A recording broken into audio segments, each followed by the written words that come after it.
Je voudrais qu'on puisse féliciter notre équipe de louanges, si on pouvait les applaudir pour leur travail ce matin, tous ceux aussi qui ont préparé cette salle. Cet après-midi, il y aura aussi le culte de Noël de nos jeunes, et donc nous avons prévu en conséquence de marquer cette journée pour la gloire de Dieu. Amen. Il est vrai que nous ne pourrons pas nous réunir comme à l'habitude dans un culte de Noël au 24 au soir, puisqu'il faudrait réunir tout le monde, et vous savez qu'avec les normes et la situation que nous vivons, nous ne pouvons pas le faire facilement. Nous avons donc décidé de marquer cette journée dans toutes nos assemblées, que ce soit à La Plaine, à Sainte-Rose, à Brapanon, ici, dans tous nos cultes, cette journée pour le Seigneur. Amen. Et dans chaque assemblée, les frères et sœurs vont aussi bénéficier d'un programme et aussi de pouvoir louer le Seigneur pour sa venue. Alléluia. Pour nous, Noël, c'est tous les jours, parce que Dieu a tant aimé le monde qu'il a donné son Fils. Alléluia pour nous, afin que lorsque nous croyons, nous ne périssions plus, mais que nous ayons la vie éternelle. Et nous l'avons. Alléluia. Voilà, j'aimerais ouvrir l'écriture pour ce culte particulier dans l'évangile de Matthieu, au chapitre 1er, et nous allons poursuivre cette série de messages sur quelques portraits bibliques. Et puisque nous sommes dans ce temps de nativité où Jésus est né, nous allons reprendre ce texte de Matthieu chapitre 1er verset 18 où nous allons parler de Joseph, l'homme de bien. Et j'aimerais partager Noël à travers ses yeux ce matin. Voilà ce qui est écrit. Matthieu chapitre 1er verset 18, voici de quelle manière arriva la naissance de Jésus-Christ. Marie, sa mère, ayant été fiancée à Joseph, se trouva enceinte par la vertu du Saint-Esprit avant qu'ils eussent habité ensemble. Joseph, son époux, qui était un homme de bien, et je souligne ça ce matin, ce sera notre réflexion de base, qui était un homme de bien, et qui ne voulait pas la diffamer, se proposa de rompre secrètement avec elle. Comme il y pensait, voici un ange du Seigneur lui apparut en songe et dit, Joseph, fils de David, ne crains pas de prendre avec toi Marie, ta femme, car l'enfant qu'elle a conçu vient du Saint-Esprit. Elle enfantera un fils et tu lui donneras le nom de Jésus. C'est lui qui sauvera son peuple de ses péchés. Tout cela arriva afin que s'accomplisse ce que le Seigneur avait annoncé par le prophète. Voici, la Vierge sera enceinte, elle enfantera un fils, on lui donnera le nom d'Emmanuel, ce qui signifie Dieu avec nous. Joseph, s'étant réveillé, fit ce que l'ange du Seigneur lui avait ordonné, et il prit sa femme avec lui, mais il ne la connut point jusqu'à ce qu'elle eût enfanté un fils auquel il donna le nom de Jésus. Nous poursuivons la lecture au chapitre 2. Il est dit, Jésus étant né à Bethléem en Judée, au temps du roi Hérode, voici des mages d'Orient arrivèrent à Jérusalem et dirent, où est le roi des Juifs qui vient de naître? Car nous avons vu son étoile en Orient, nous sommes venus pour l'adorer. Le roi Hérode, ayant appris cela, fut troublé, et tout Jérusalem avec lui. Il assembla tous les principaux sacrificateurs et les scribes du peuple, et il s'informa auprès d'eux où devait naître le Christ. Ils lui dirent à Bethléem en Judée, car voici ce qui a été écrit par le prophète. Et toi, Bethléem, terre de Juda, tu n'es certes pas la moindre entre les principales villes de Juda, car de toi sortira un chef qui paîtra Israël, mon peuple. Alors Hérode fit appeler en secret les mages et s'enquit soigneusement auprès d'eux depuis combien de temps l'étoile brillait. Puis il les envoya à Bethléem en disant, allez, prenez des informations exactes sur le petit enfant. Quand vous l'aurez trouvé, faites-le moi savoir afin que j'aille aussi moi-même l'adorer. Après avoir entendu le roi, ils partirent et voici l'étoile qu'ils avaient vue en Orient marcher devant eux jusqu'à ce qu'étant arrivée au-dessus du lieu où était le petit enfant, elle s'arrêta. Quand ils aperçurent l'étoile, ils furent saisis d'une très grande joie. Ils entrèrent dans la maison, virent le petit enfant avec Marie, sa mère, se prosternèrent et l'adorèrent. Ils ouvrirent ensuite leur trésor, lui offrirent en présent de l'or, de l'encens et de la myrrhe. Puis, divinement avertis en songe de ne pas retourner vers Hérode, ils regagnèrent leur pays par un autre chemin. Lorsqu'ils furent partis, voici un ange du Seigneur apparut en songe et à Joseph et dit « Lève-toi, prends le petit enfant et sa mère, fuis en Égypte et reste-y jusqu'à ce que je te parle, car Hérode cherchera le petit enfant pour le faire périr. » Joseph se leva, prit de nuit le petit enfant et sa mère et se retira en Égypte.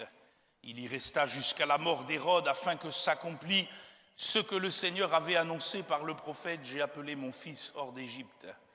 Alors Hérode, voyant qu'il avait été joué par les mages, se mit dans une grande colère et il envoya tuer tous les enfants de 2 ans et au-dessous qui étaient à Bethléem et dans son territoire selon la date dont il s'était soigneusement enquis auprès des mages.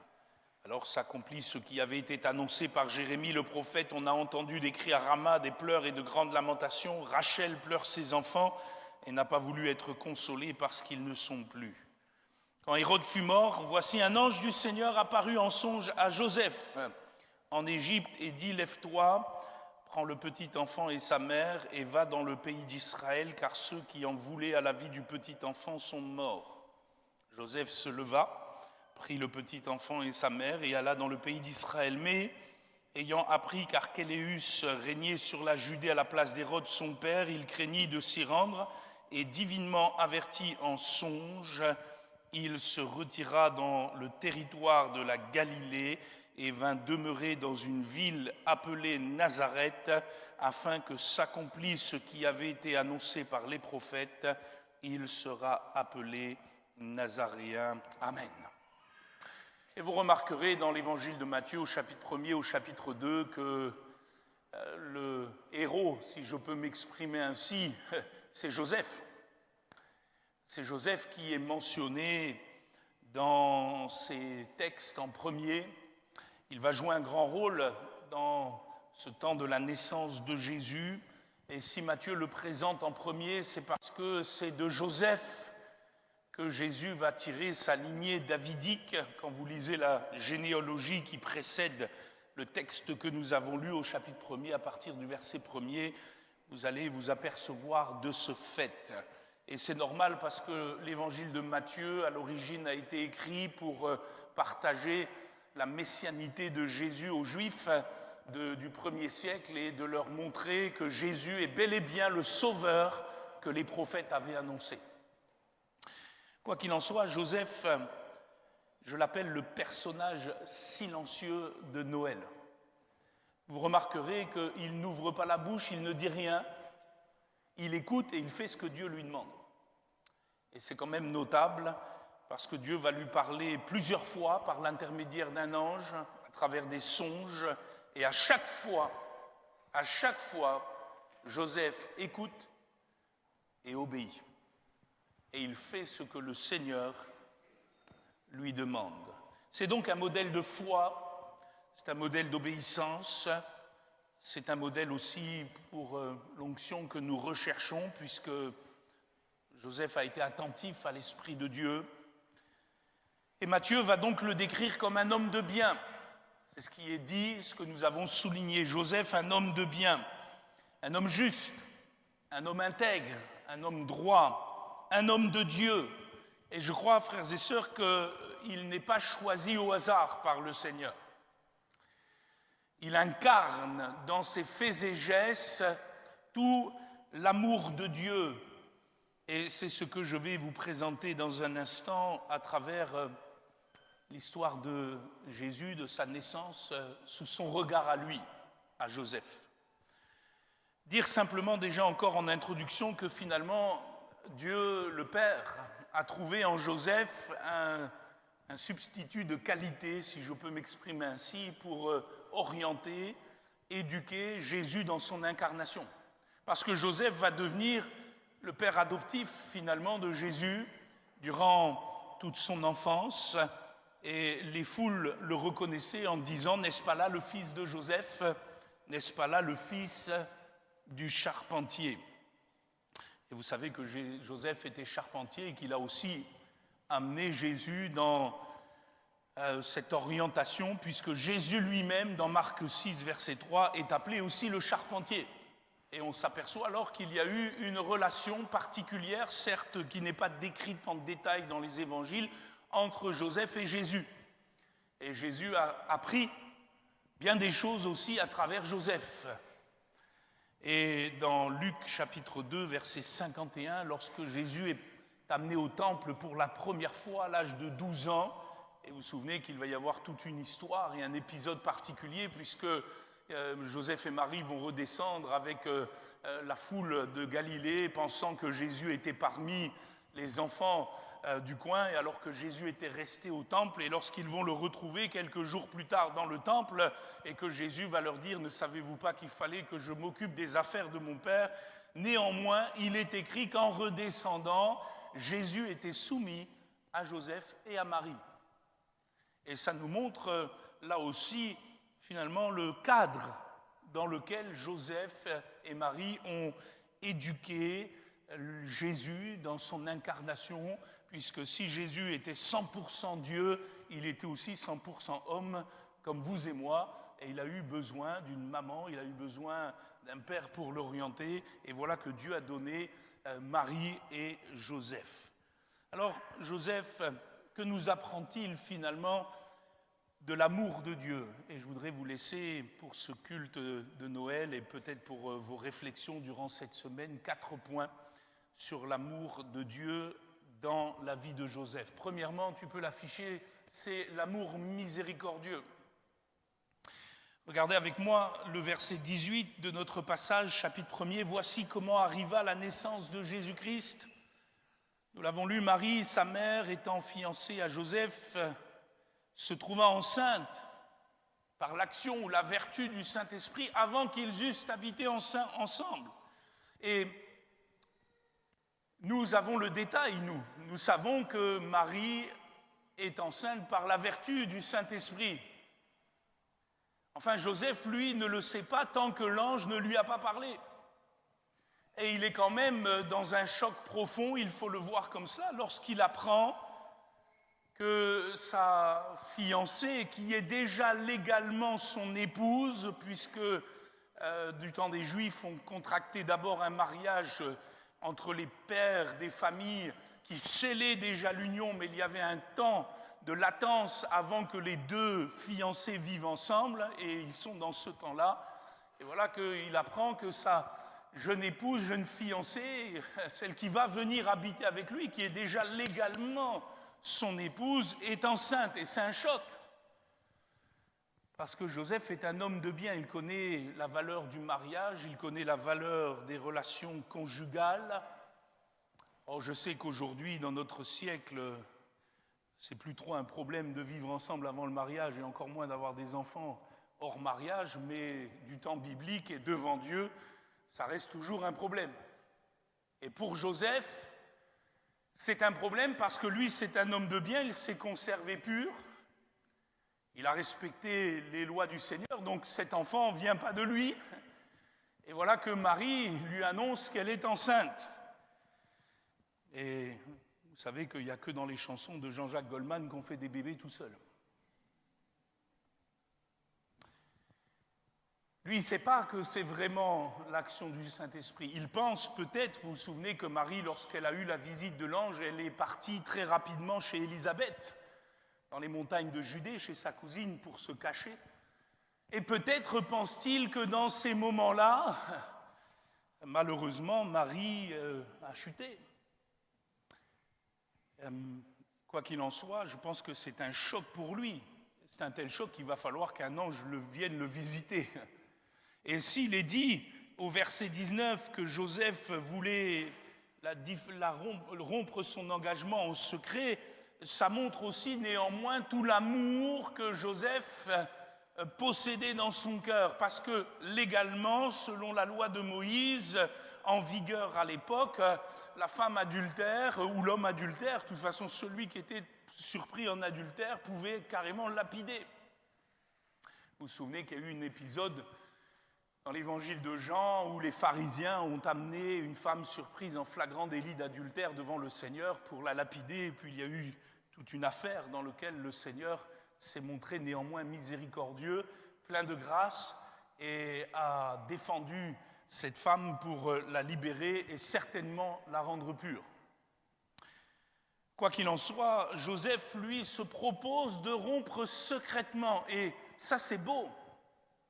Je le répète, il aurait pu exposer Marie à la diffamation. Il aurait pu exposer Marie à bien des problèmes.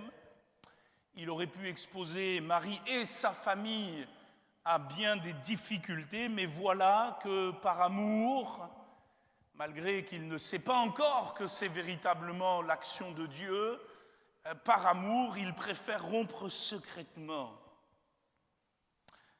Il préfère faire taire le problème.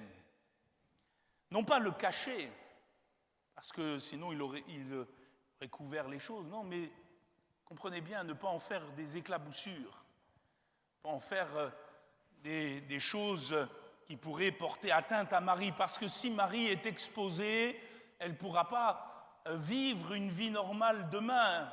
Elle sera toujours considérée comme celle qui a chuté, elle ne pourra pas se remarier. Et Joseph, lui, se dit, alors finalement, si ce n'est pas avec moi, vaut mieux que je rompe secrètement pour qu'elle arrive néanmoins à continuer à faire sa vie. Et ça nous montre quand même le cœur de Joseph, non?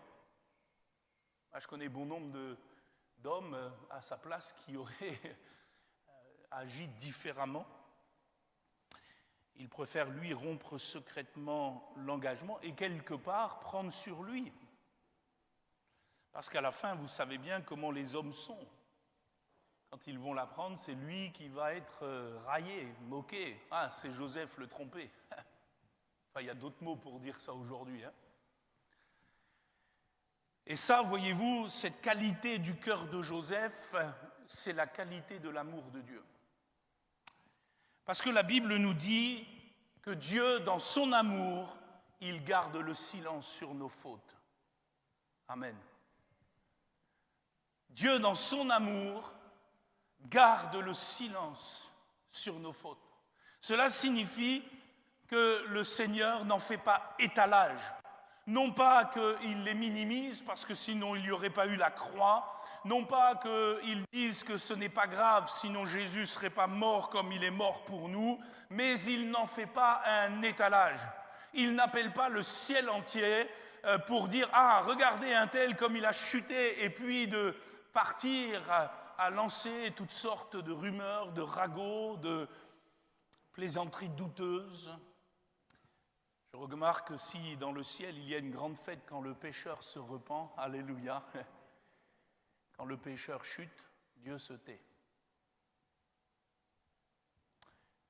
Et ça devrait certainement nous parler à nous aussi lorsque nous faisons face aux fautes des autres. Et peut-être même à ceux qui ont péché contre nous. Parce que je le répète, à ce moment-là, Joseph n'a pas encore la visite de l'ange. Et il considère que Marie a fauté contre lui. Face à cette présumée faute, Joseph se tait.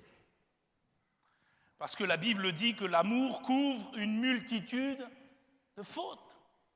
C'est l'apôtre Pierre qui le dira dans 1 Pierre 4,8. Ça ne signifie pas que l'amour est aveugle, mais ça signifie que l'amour est de la même qualité que celui qui est amour, l'Éternel, qui préfère dans ces temps de chute et de chaos se taire, couvrir, prendre sur lui, exercer la miséricorde. Peut-être ce premier point doit nous aider à relever les défis d'amour qui sont devant nous, n'est-ce pas? Parce que nous sommes toutes et tous exposés à bien des difficultés à ce niveau-là. Ils vivons dans un monde chaotique, ils vivons dans une génération de plus en plus impie, perverse. Peut-être autour de nous, dans nos familles, il y a cette difficulté. J'ai remarqué que Joseph, comme l'Éternel, garde le silence. Amen. Pas facile de ne pas prendre son téléphone pour parler aux autres dans ces cas-là, n'est-ce pas? Pas facile de ne pas appeler Radio Freedom, hein? Excusez-moi l'expression. Et pourtant, c'est ce que l'Écriture nous enseigne, c'est ce que Joseph a fait. Et voilà pourquoi il est appelé un homme de bien. C'est un homme discret, c'est un homme de Dieu.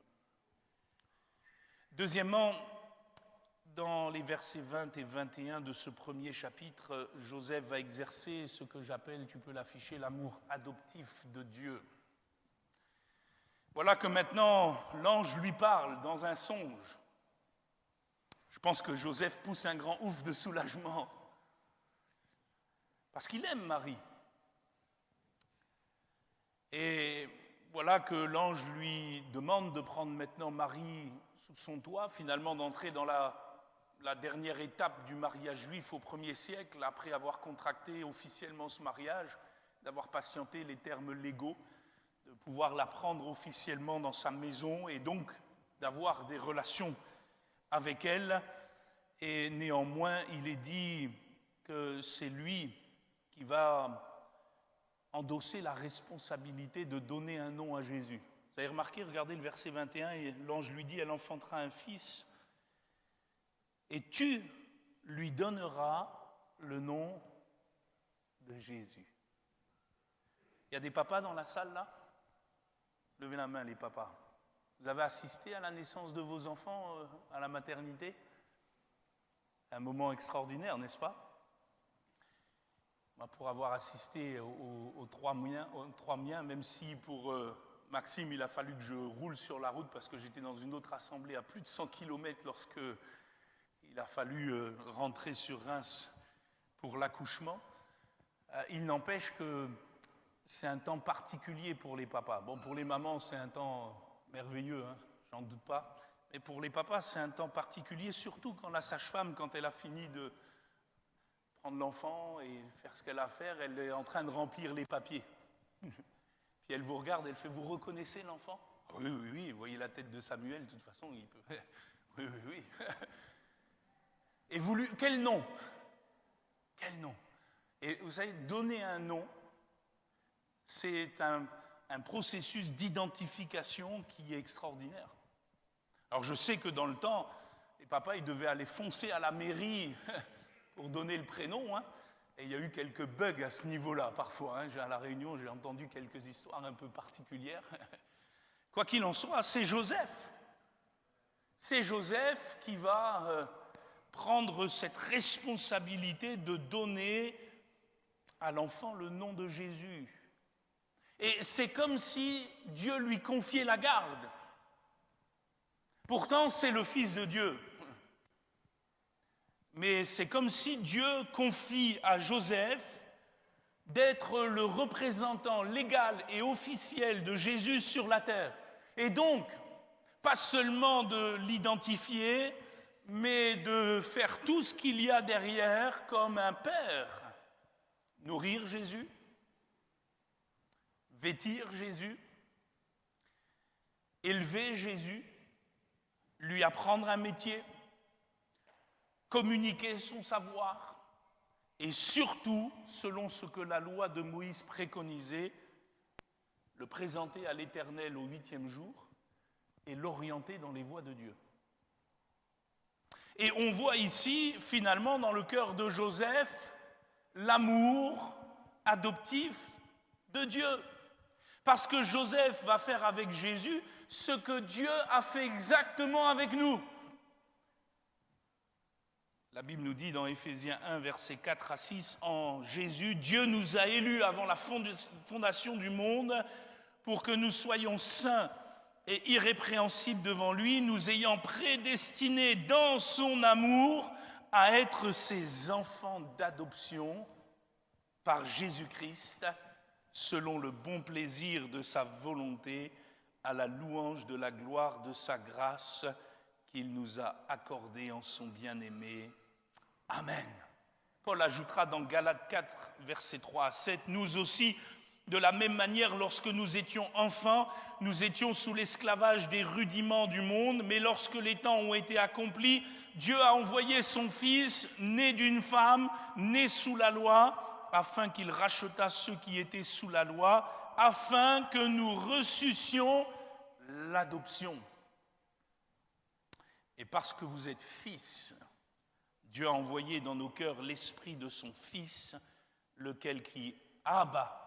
Père, ainsi tu n'es plus esclave, mais fils, et si tu es fils, tu tu es aussi héritier par la grâce de Dieu. Amen. Mon frère, ma sœur, laisse-moi te rappeler dans ces temps de Noël que l'enfant de Bethléem a grandi,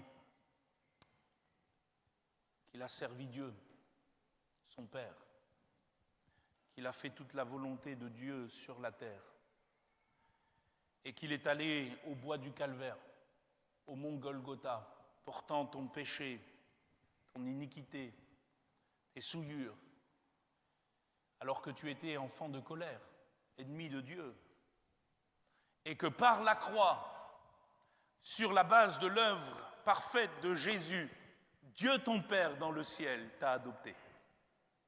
Et aujourd'hui, tu es son fils, tu es sa fille. Alléluia. Et tu jouis de l'amour de Dieu. Alléluia. Tu jouis des privilèges d'être enfant de Dieu et donc d'être héritier de Dieu, héritier de la vie éternelle, héritier des grâces de Dieu, héritier des bénédictions spirituelles qui sont dans les lieux célestes en Christ, béni de toutes ces bénédictions-là en Jésus-Christ. Et voyez-vous, Joseph a symbolisé cet acte de Dieu. Et comme je l'ai noté, Joseph a eu une relation privilégiée avec Jésus sur la terre. Je ne sais pas quelle image votre Père vous a laissée ici-bas. Quand je pense à cela, je sais, et je le réalise souvent, qu'il y a malheureusement des pères indignes sur la terre. Des pères buveurs, des pères violents, des pères abuseurs, des pères spectateurs, des pères absents, des pères rêveurs, des pères fainéants, excusez-moi, des pères menteurs, des pères adultères, des pères ingrats, et la liste pourrait être très longue. Jésus a eu en la personne de Joseph un père adoptif extraordinaire. La Bible dit un homme de bien. Et je parle au papa dans la salle ce matin. Voilà ce que nous sommes appelés à devenir par la grâce de Dieu. Des pères remplis de l'amour de Dieu. Alléluia. Il n'y a pas de fatalité. Nous pouvons tous changer en Jésus-Christ par la grâce de Jésus et devenir un père digne de ce nom, comme Joseph, et de pouvoir dispenser les grâces de Dieu dans notre foyer. Troisièmement, tu peux l'afficher, Joseph a exercé l'amour confiant de Dieu. L'amour confiant de Dieu, regardez au verset 23, verset 24, il est dit « Voici, la Vierge sera enceinte, elle enfantera un fils, on lui donnera le nom d'Emmanuel, ce qui signifie Dieu avec nous. » Joseph, s'étant réveillé, fit ce que l'ange lui avait ordonné et il prit sa femme avec lui. Et cette obéissance de Joseph est marquée par sa foi.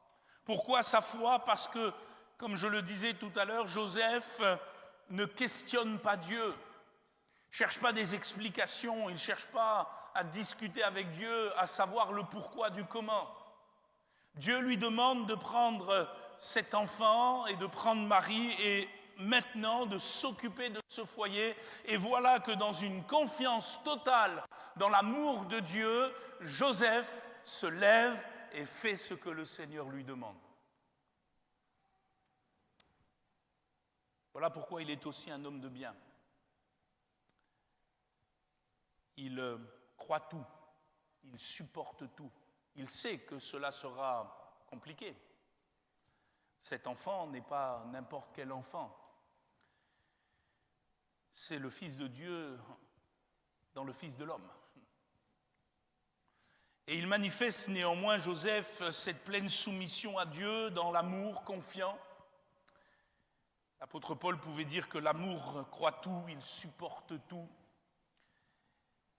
Voilà l'amour qui est prêt à s'engager dans les voies de Dieu sans savoir toujours ce qui nous attend devant.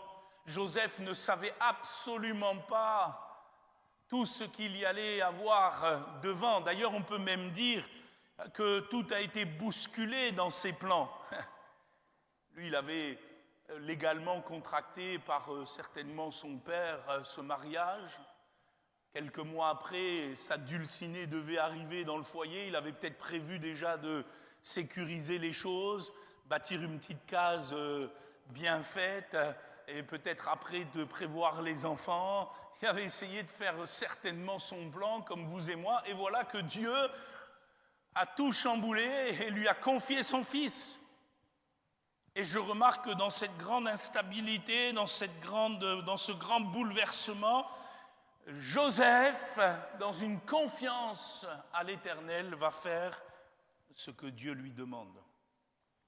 Pourtant, la pression, elle était grande, n'est-ce pas? Vous savez, quand Siméon prend Jésus, âgé de 8 jours, au temple pour le présenter au Seigneur, il va dire des choses extraordinaires sur lui, et puis il va dire aussi des choses terribles sur lui. À Marie, il va lui dire que cet enfant sera un enfant qui provoquera la contradiction en Israël, et il provoquera aussi la chute de beaucoup.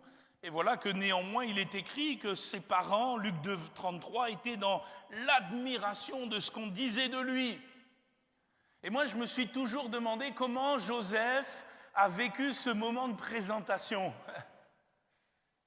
Je pense qu'il a été dans l'admiration, le texte le dit, dans l'étonnement, mais je pense aussi qu'il a été dans une grande pression.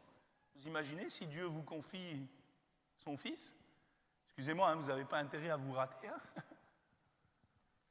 Et il n'y a que l'amour confiant, la foi dans l'amour de Dieu qui peut permettre aux uns et aux autres de vivre ces choses-là. Parce que chacun de nous sera souvent mis au défi de ces choses imprévues dans la vie, de ces grands bouleversements qui fera que tout ce qu'on a prévu sera réordonné par le Seigneur. Et de la même manière que Joseph a exercé l'amour confiant pour cette situation, il faudra aussi que nous l'exercions. L'amour croit tout, il supporte tout. Est-ce que mon frère, ma sœur, tu es animé de ce genre d'amour? C'est un amour divin, n'est-ce pas? Ce n'est pas un amour naturel, c'est l'amour de Dieu et il est répandu dans nos cœurs par le Saint-Esprit. Enfin, quatrièmement, tu peux l'afficher, Joseph a exercé l'amour protecteur de Dieu. C'est le dernier aspect que l'on voit particulièrement dans le chapitre 2 que nous avons lu avec cette histoire des mages qui viennent d'Orient à Jérusalem, qui cherchent l'enfant roi, qui tombent sur Hérode, parce que dans leur cœur et leur pensée toute simple, ils pensent simplement que c'est le fils d'Hérode. Hein. Ils ne vont pas chercher midi à 14h, ils ne savent pas tous les contextes, ils sont de loin. Et quand ils s'aperçoivent que finalement Hérode n'est pas très en phase avec les prophéties de Dieu, et puis que certainement il y a quelque chose qui coince avec lui, ils vont aller adorer Jésus et puis ils vont repartir divinement avertis en songe par un autre chemin. Pourquoi? Parce que Hérode, c'est un homme sanguinaire, on l'a placé sur le trône de Judée comme un pantin, excusez-moi, c'est l'empereur Auguste qui l'avait placé là. D'ailleurs, Hérode n'était pas un juif pur sang, excusez-moi l'expression, c'était un Iduméen. Il avait là, en plus du sang d'un ennemi d'Israël qui était Édom dans l'Ancien Testament. Et voilà qu'on l'avait placé là pour servir aux intérêts des Romains. Il jouait bien son rôle. Et quand on lit l'Écriture, on sait que Hérode, il était compliqué. D'ailleurs, l'empereur Auguste lui-même disait, et on a retrouvé ces archives-là, que vaut mieux être le cochon d'Hérode que son fils. Et il y a un jeu de mots en grec, vaut mieux être le huos, le cochon de Hérode, que le hios, le fils d'Hérode, tellement Hérode était compliqué. Et l'ange va parler à Joseph à ce moment-là, vous l'avez lu avec moi, il va lui dire, lève-toi. Lève-toi maintenant, prends le petit enfant et sa mère, fuis en Égypte, et reste-y jusqu'à ce que je te parle, car Hérode cherchera le petit enfant pour le faire périr. Et que fait Joseph? Ni une, ni deux. Joseph fait les valises en Égypte. Et il va protéger Jésus. Pourtant, là aussi, C'était un grand défi. Tout abandonner du jour au lendemain. Partir, quitter pour un pays qu'on ne connaît pas. Partir avec simplement quelques ressources que les mages viennent de donner d'une manière providentielle. Dieu avait quand même permis à ce que Joseph ait un peu d'or. Parce que comment on va vivre en Égypte? Alors qu'il faut rester certainement quelques mois là-bas, le temps que Hérode ne soit plus. Et je remarque que Joseph ne se pose pas de questions, là encore. Ce que Joseph fait, c'est protéger Jésus. Amen. Coûte que coûte. Et il part en Égypte. Oh, il fallait que s'accomplisse une parole prophétique. J'ai appelé mon fils hors d'Égypte. Quoi qu'il en soit, c'est très intéressant de remarquer, et je fais une parenthèse ici, que Jésus a été le premier migrant. Et qu'il a fallu fuir en Égypte, dans une terre d'asile. Oh, une terre sombre, parce que l'Égypte, dans la Bible, ce n'était pas des bons souvenirs. Et il a fallu être en Égypte pendant un temps, se cacher là. Peut-être que les premiers pas de Jésus, enfant, il les a fait en Égypte. Quoi qu'il en soit, il les a fait en présence d'un père qui a protégé sa vie. Et ça, c'est l'amour de Dieu. Amen. Vous savez que Dieu, notre Père, nous protège? Oui? Vous savez qu'il nous protège de bien des dangers? Vous savez qu'il nous protège parfois de bien des dangers dont nous ne soupçonnons même pas l'existence? Des dangers dont nous sommes inconscients? Mais il nous met au large, parfois il permet une situation comme l'Égypte qui s'ouvre pour nous, il nous presse de partir d'un côté que nous n'avons pas choisi de suivre, d'aller dans une situation qui nous déstabilise, parce que de l'autre côté, il nous protège d'un grand mal. Et parfois, nous nous rechignons, parce qu'on dit, Seigneur, mais pourquoi tu m'envoies en Égypte? Qu'est-ce que je fais là en Égypte alors que je devrais être dans telle ou telle situation? Pourquoi tu me mets comme là, à l'écart? Ah, des fois, j'aimerais que le Seigneur ouvre le ciel et qu'il nous dise, parce que je t'aime et je te protège d'un plus grand mal là-bas, d'un Hérode qui cherche à te faire périr. Et voyez-vous, frères et sœurs, il faut aussi apprendre à avoir confiance en Dieu dans ce qu'il fait. Le psalmiste disait, « Je lève mes yeux vers les montagnes, d'où me viendra le secours? Le secours me vient de l'Éternel qui a fait les cieux et la terre. Il ne permettra point que ton pied chancelle. Celui qui te garde ne sommeillera point. Voici, il ne sommeille ni ne dort. Celui qui garde Israël. L'Éternel est celui qui te garde. L'Éternel est ton ombre à ta main droite.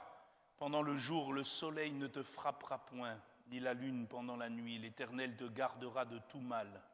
Il gardera ton âme.